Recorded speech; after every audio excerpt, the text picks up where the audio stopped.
The 2021 Diplomacy Broadcast Network Invitational season is off to a roaring start. We're just 4 months into the competition, and we've already welcomed 109 contenders to the DBNI jungle. Reaching the top isn't easy, but staying there is harder.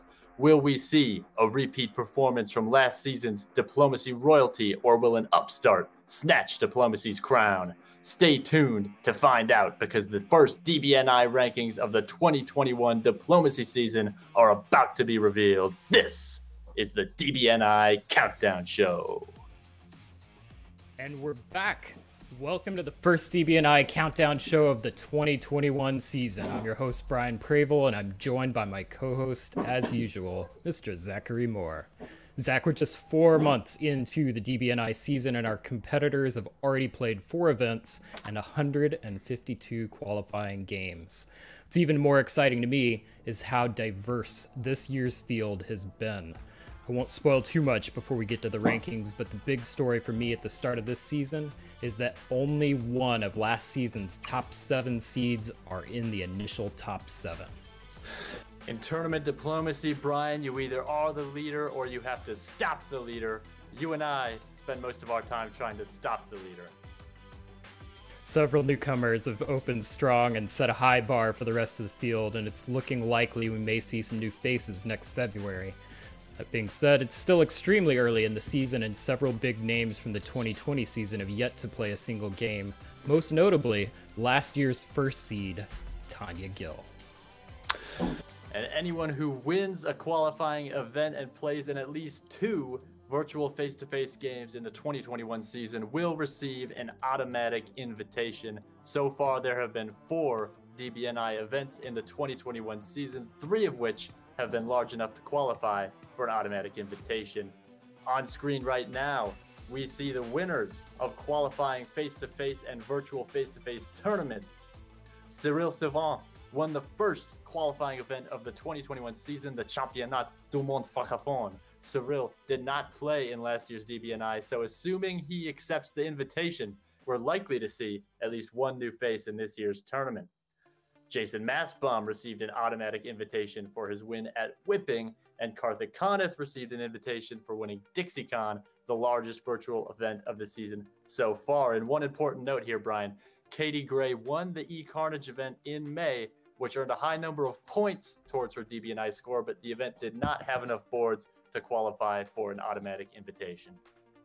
Yeah, Zach, and here we can see next season's 6th championship game is underway. When this game completes, this will likely be the first extended deadline event to qualify for DBNI points.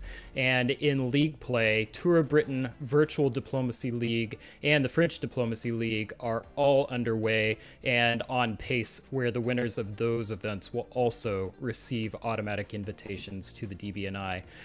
Zach, you recently announced a change to the scoring for the VDL. Why don't you talk to us about that? Well, Brian, last year, as you know, the champion of VDL received an automatic qualification for the DBN Invitational Tournament. But this year, not only will the champion receive an auto bid, but the regular season winner will also receive an auto bid to the tournament.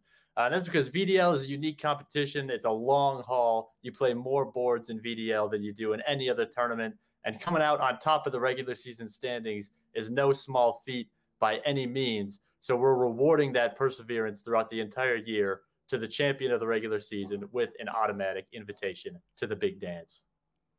Awesome. Well, Zach, what do you say we get to our top 7? Let's take a look at our standings.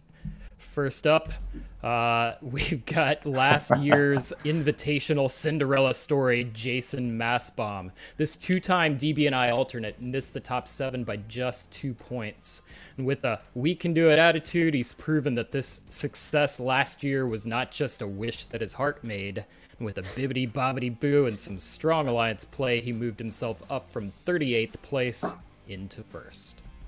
And coming in at second, Karthik Coinbase Kaneth used his platform to trade empty narratives for tangible goods, while his Dixie Edition NFT had his opponents lining up to crack a pack of virtual whoop-ass. He's mooning on the DBNI rankings.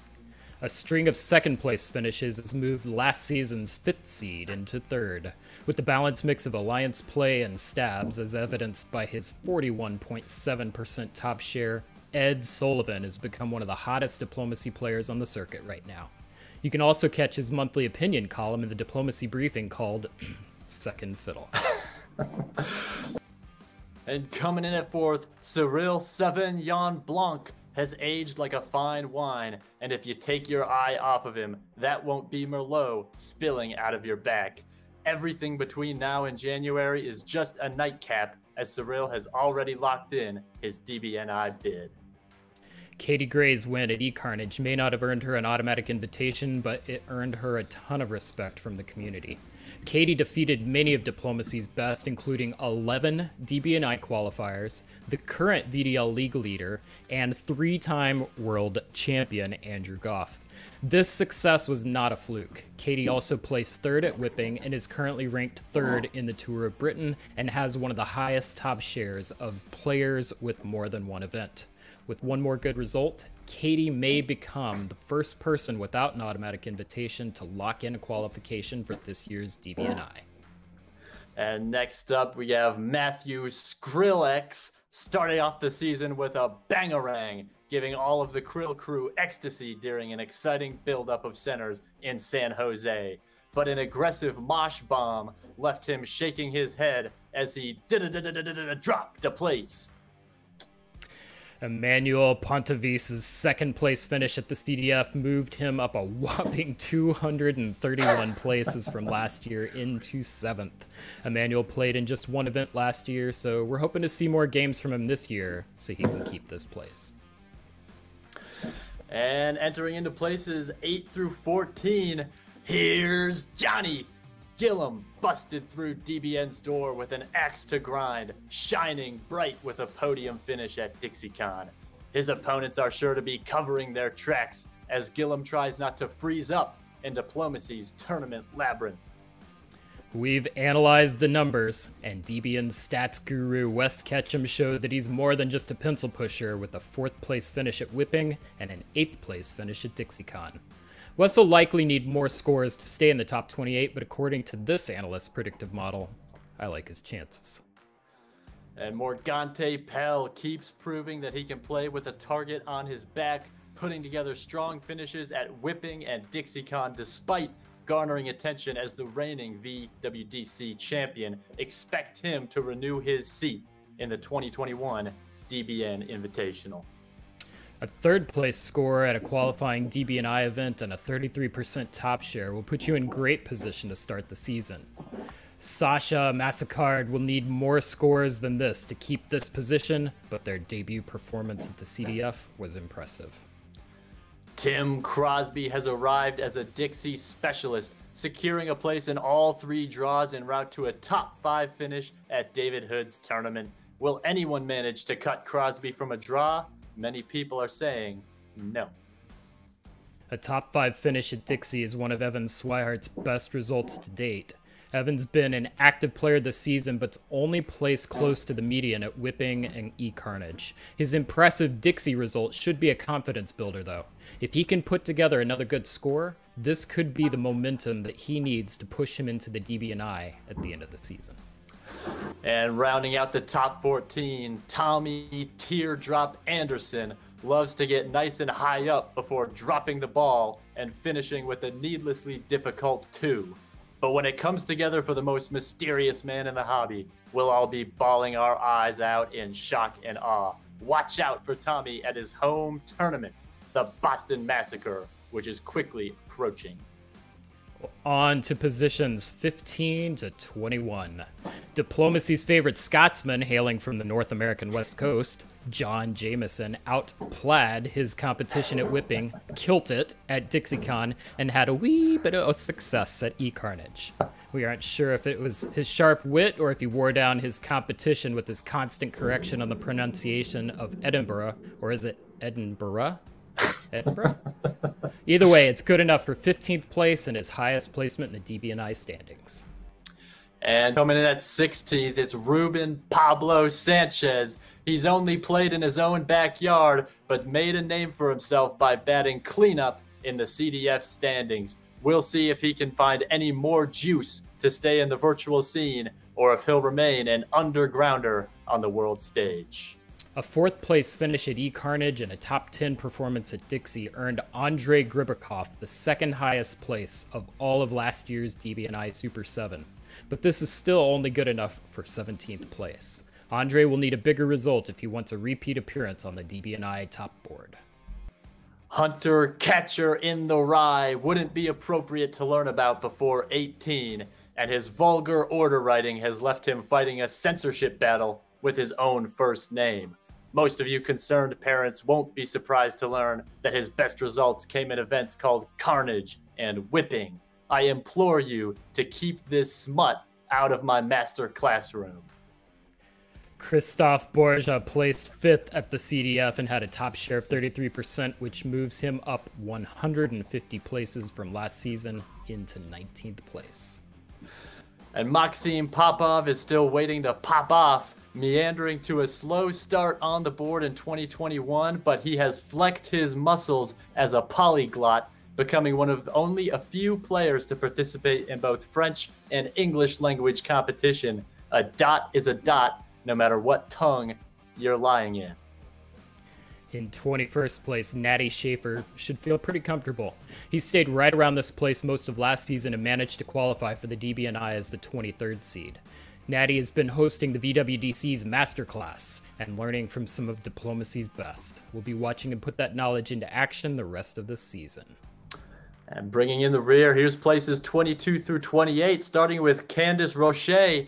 She joins Team France with a solid showing at CDF, but will need another result if they want to hang around in Diplomacy's top 28. Anyone who's been watching league coverage on DBN this season will be familiar with the name Michalis Camaritis, who's been tearing it up in both the Virtual Diplomacy League and the Tour of Britain. League scores don't count towards the DBNI until the end of the season, though, so for now, Michalis is in 23rd place in the standings with just average performances at Whipping, eCarnage, and DixieCon. Saren Kwok started her tournament season with a solid showing at Whipping, and if the Master Tactician plays 3 or 4 more events this year, she is as good a bet as any to make it to the big dance. When I saw Emmanuel Pontevise's 231 place increase over his previous year's placement, I assumed he was a lock for most improved players. I was wrong. Oliver Prashan is the 25th place, which is a record-setting 271 place improvement over his 2020 seed. I hope we see Oliver continue to play, as his only score from CDF will not be enough to hold on to this place. Well, Noam Brown has mined other users for data, manipulated them into clicking where he wants, and convinced them to place impulse orders for his own illicit gain. And he also works for Facebook. Jonathan Frank's been an active player this year, but hasn't managed to get the big score yet. He's showing signs of improvement, and his increase from 81st to 27th in the standings reflects his growth as a player. And finally, Luca Pazzaglia sneaks into the top 28 without a single board top to his name. That's how you know it's only June. He'll need to add a handful of events to his resume if he wants to be back here in July. Stephen Hogue, JJ Raymond, Sabia Huja, Ben Kelman, Vincent Roulette, Andrew Goff, and Jaromir Sulja are all on the bubble. Several of these players qualified for the DBNI last year, and several others were extremely close. All of these players have just 1 or 2 scores, so they're definitely ones to keep a close eye on. Also, look how close the scores are right now.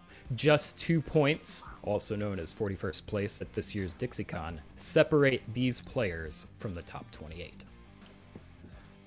And coming onto the screen now, places 36 through 42, Andre Yaneko, Joseph Michael, Christopher Ward, Kevin Grobos, Benoit Clergeau, Claude Worrell, and Alexander Dacquot. Brian, Christopher Ward has been plugging away, playing a lot of games in VDL. I think he's improving as a player month after month. I would not be surprised if he shoots up the standings, but that's getting ahead of ourselves. We'll talk about that later on the show. Well, on that note, Zach, it's time for the fan favorite, Bubble Watch. We said at the top of the show that staying on top in tournament and league play isn't easy. By its nature, tournament and league play structures encourage attempts to stop the leader. The 2021 Super 7 have had a rough go of it so far. Only 2 of last season's top board participants are in the top 28. Nicolas Sahu-Gay is in 55th place. Russ Dennis is in 83rd. Peter McNamara, last year's DBNI champion, is in 90th place. Farron Jane has not played, and Marcus Zylstra has also yet to play. Of course, it's extremely early in the season. We know that any of these players have the talent to get big scores and shake up the leaderboard. And speaking of wanting to shake things, Brian, this is the part of the show where we go head to head and make predictions. It's early in the season, so everyone who hasn't automatically qualified is vulnerable, but some are more vulnerable than others. And in particular, Brian, I think Timothy Crosby is a vulnerable player in our top 28. Crosby is a member of the Dixie Crew, a contingent of players who exist on David Hood's massed email list and are unlikely to play events in the American North. I hope to see him stick around, but I have my doubts, Brian. Well, Zach, I think you're wrong on this pick. Tim's actually been actively playing virtual games with Chicago's Windy City Weasels and currently sits in 7th place for that club. He showed good play in those games and a comfort with the virtual format. He'll need to play some tournaments, but I think he has the right stuff to qualify if he has a desire to. Next up, I would say Ruben Sanchez, playing well in the French circuit, but you have to be nearly perfect to qualify playing only French competitions. I also have not eaten in a couple of hours, Brian, so I'm fixated on Rubens. Rubens. That's all I've got. I agree with you. Let me be frank, Jonathan. If he qualifies for the DBNI, who is going to heckle the commentators in the YouTube comments during the tournament? Chris Kelly? No thanks. Zach, your Chris Kelly argument's persuasive, but I'll agree with you based on activity alone. Jonathan just isn't playing enough games to hold his place with this score. That being said, Jonathan is an old school player who highly values solos. If he can pull off a solo, he won't need a lot of games to improve his score. So for my picks, Zach, I'll pick up where I left from last year, and I'm going to make another bold prediction. For my first pick, I'm going all the way up to number 11, Sasha Massacard. I hesitate to pick on players that primarily play in non-English games because there's generally a lack of accessibility, which obviously is a disadvantage, but I'll make an exception for the French League. That French hobby has been incredibly active. In addition to the CDF, they have the LFD, and there's several upcoming face-to-face events in the upcoming schedule. It's obvious Sasha knows how to play a game of diplomacy, but I chose him as vulnerable because I just don't see him participating in many of these events. I hope I'm wrong. LFD's been a blast to watch on League Night, and the meta is so radically different. I think it would be a really fun shakeup to bring to the DBNI. I agree 100% here, Brian, and not just about hoping that you're wrong. The early season will always allow low-volume players to hang around in the top 28, but once you get into the autumn, you're going to need an auto qualifier or multiple top 7 results to be in contention. Well, Zach, my next pick is my friend Tommy Anderson. Tommy and I share a love for sketch and improv comedy. Tommy also seems to have a love for chaotic play on the diplomacy board, as evidenced by his results last year. This can produce results, but that success is very unpredictable. I think this score will probably keep Tommy safe for a little bit, but he's going to need to either change up his play or keep playing a lot and hoping for his gambling style to pay out if he wants to keep his place in the top 28. I'm going to disagree with you here, Brian, but not with your prediction, just with you calling Tommy your friend. Go ahead, Brian. Take your eye off him. See how quickly your back befriends his knife. Well, with my third pick, I'm trying to help level the playing field for you here, Zach. I came out ahead last year, so I feel like you kind of need an advantage. So I'm picking Maxime Popov. Okay, I'm going to be honest. I 100% think that last year's number 8 seed, Maxime, will qualify for the 2021 DBNI. But right now, we're talking about vulnerable players, and his scores are extremely vulnerable. It wouldn't shock me to see him drop out of the top 28 next month. Moving on now to our players outside the top 28 with the best opportunity to move in. Here are my 3 very correct picks, starting with Christopher Ward, who is VDL's highest volume players, and the results will start coming as long as he doesn't burn out. He's been getting better every month. He's easy to get along with, and he's going into the gauntlet of the season without a huge target on his back, which I think will be a huge advantage. Zach, I like this pick, but I think it's a risky one. Chris has been playing a lot, but he's not performed well in his tournament appearances so far. He needs to find a way to begin topping boards if he wants to make it to this season's DBNI. That being said, he's been putting in the time, and if he can learn from these games, he'll definitely be one to keep an eye on. And now going in a very different direction, my second pick is Corey Nesland. She's just the opposite. The talent is there. It's proven. I just need to convince her to play events outside of Chicago. Corey has won the competitive Chicago League and is in the mix every tournament she plays. She just needs 2 or 3 more events, and I think she'll put up that big score that gets her in the tournament. Zach is a fellow Weasel. Corey and I have gone toe-to-toe on multiple occasions, and I'm pretty sure she usually does come out ahead. I'll disagree with your pick, not due to a lack of talent, but simply because I don't think she's going to end up playing enough games. And my final pick is Roni Mordvinov. Roni is another player who's been plugging away at VDL, putting in the time. He's tough to eliminate, Brian. His elimination rate is very low, if not 0. And I think that poises him for a second half surge, Brian, because when you don't get eliminated as you're learning the game, you get more reps in the mid game, you get more reps in the late game. And that is going to set him up well for success in the second half of the season. Yeah, Zach, of all your picks, this is the one I like the best. Roni's been extremely active in the community, and I've noticed improvements every time he's playing. He's not there yet, but if he keeps improving at this rate, he'll be ready for the DBNI when the season ends.